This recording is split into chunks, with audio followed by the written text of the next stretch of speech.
touch.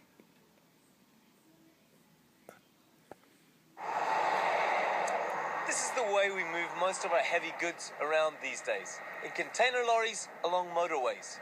But back in 1730, before motorways or trains had even been thought of, people were looking for a way of transporting something heavy and bulky from County Tyrone here to the coast. But what were they trying to transport? This sign will give you a clue.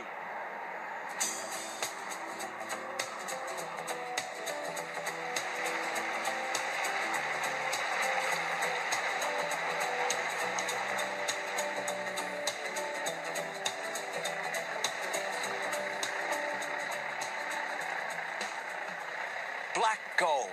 Well, coal to you and me. But people used to call it black gold because it was such a valuable fuel. And lots of it was discovered deep underground between Coal Island and Dungannon.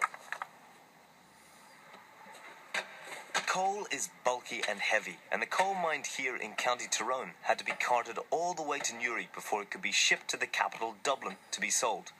That difficult journey made Tyrone coal expensive.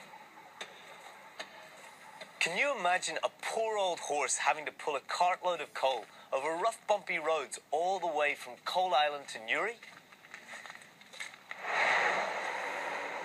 A horse can haul 1 ton of coal over land, but if you load the coal onto a floating barge, the same horse can haul 70 tons.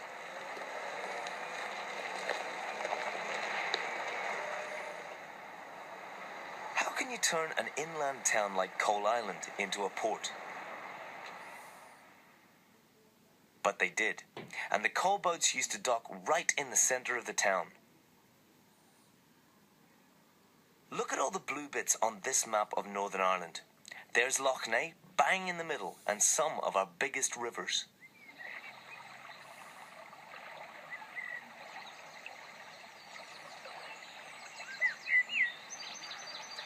The problem with rivers is they don't always flow exactly where you want them to go, and sometimes they're not deep enough to carry a boat.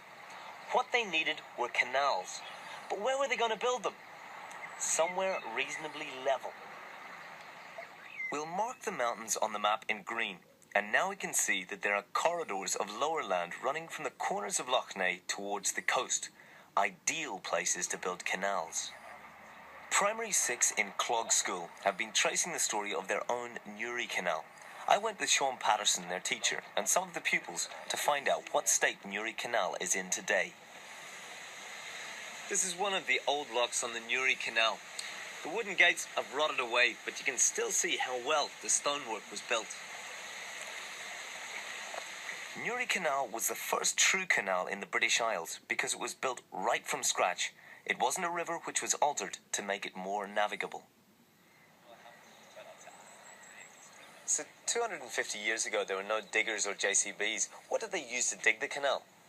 They used wheelbarrows and buckets and shovels and spades and picks to build it. So Sinead, there was a special name for the people that dug the canal. What was it?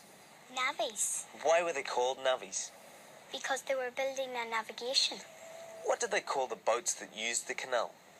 The names of the boats were lighters. How was the lighter moved along the canal? A horse pulled it. So once they built the canal, they had to fill it with water. Where did the water come from? The water came from a couple of different sources. The main source was a reservoir or lake called Lough Shark. So Sean, if I'd been bringing a barge from Lough Neagh to Newry, how long would it have taken to pass through the Newry Canal? It could take you up to 2 days. You had 14 locks to pass through, and it depended very much on the weather because the journey from Newry to Scarva was slightly uphill, and in heavy rain there was a strong current which made it hard for the horse to pull the barge.